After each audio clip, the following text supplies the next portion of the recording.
Lucy, what are we doing? Spreading compost?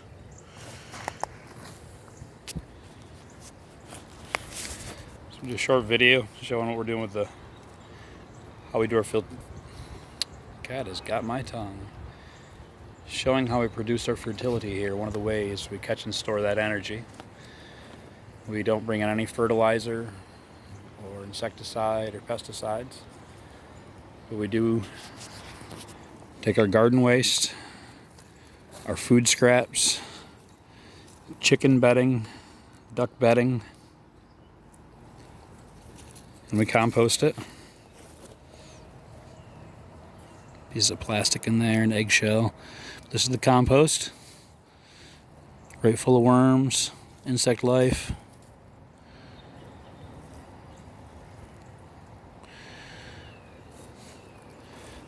We make teas out of it. We spray that multiple times in the year. But right now I'll go around and all these different trees. If there's wood chips around them, I'll move it.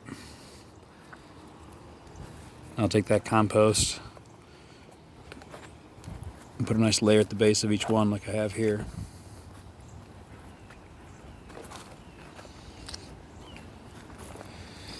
Across these blueberries and jujubes at the top here. Just starting to come alive. I did this fig tree, I already put wood chips back around it. Cornelian cherry, an apple tree behind it. Another cornelian cherry here. A couple different variety of gooseberries. And a currant there. That's a red currant. What you see down by Lucy. That's an apple tree there. Hazelnut there. All these get that layer of compost. I just mulch with that, and then I'll put the wood chips over top of that.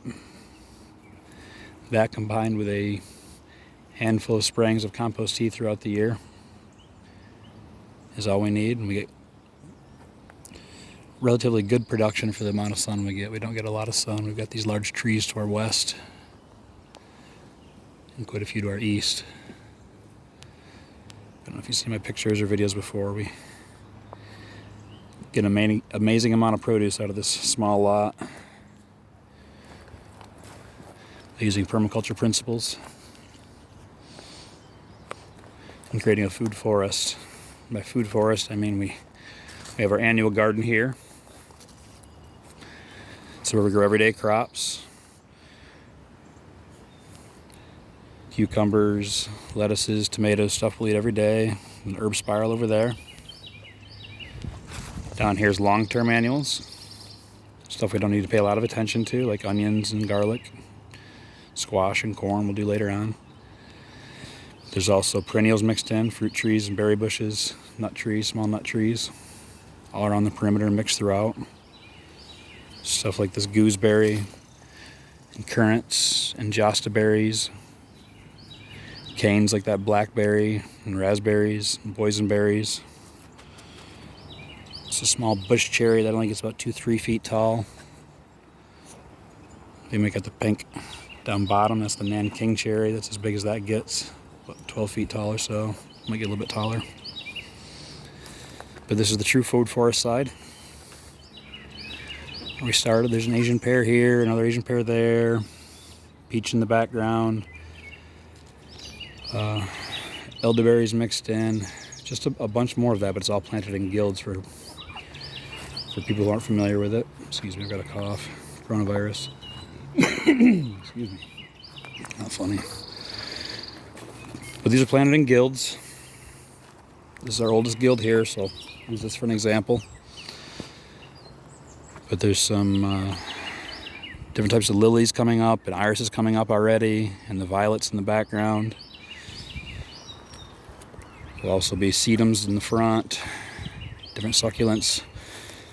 As you can see here, so throughout the year, there'll be something flowering in here, bring in the pollinators, the beneficial insects. There's comfrey just starting to stick its head up here and there. We'll find some of that. There's a sochain in the back. That's an edible perennial green. Behind that is a gummy berry. Right now that just smells wonderful. All those small yellow flowers, I don't know if you can make them out, just smell wonderful. That's one of my favorite berries. I can say that about all the berries, but it is. And behind that's a fig, and then another nitrogen fixture behind that is a silverberry. It's a winterberry. Along the property edge is a hazelnut. This is a gooseberry. It's about full size, about 5-6 foot tall, almost as wide, coming from a vase shape. We looked at the currant earlier. This is a josta berry. Some people pronounce it yasta berry. Not sure which is correct. A little different shape from the base, but it's a cross between that gooseberry and the currant we looked at. Similar berry, but no thorns where the gooseberry has thorns. The same thing around the bottom of this. You can see all the different flowers coming in, competing with the grass. I've dug this swale out, top dressed it with that for fertilizer. That was all wood chips last year. The muck that you see in there is from a video I did yesterday. Well, I did a video on it yesterday. It's from pumping the pond out. A couple times a year I'll agitate that, suspend the duck waste in it. Turns it almost to a milk chocolate, real thick. I'll pump that up onto the ponds, about 1/3 of it at a time. By doing that, I can add the chlorinated water back from the city water back without worrying about killing the fish and stuff that are in there. Oh, there's a frog right there. I don't know if I can zoom in or not.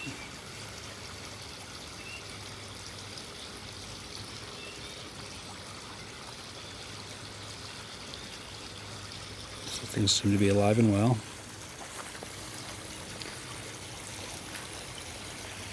Hi, buddy.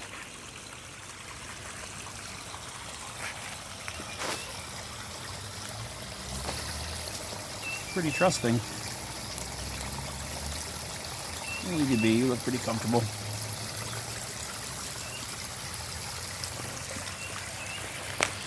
Don't mind the hose. We're still in pond construction. Oh, what more do we want to talk about? Anything else? It's been a long video already, I guess. Go on naming plants all day. But this is what we call Fat Ninja Farm. It was grass 6 summers ago. It's now a permaculture designed food forest. Thanks for watching. If you enjoyed this video, hit like, hit share. We do a lot of this is to try to inspire other people to do this. With this time off now is a great time to design one of these. Peace, love, be kind to one another. See ya.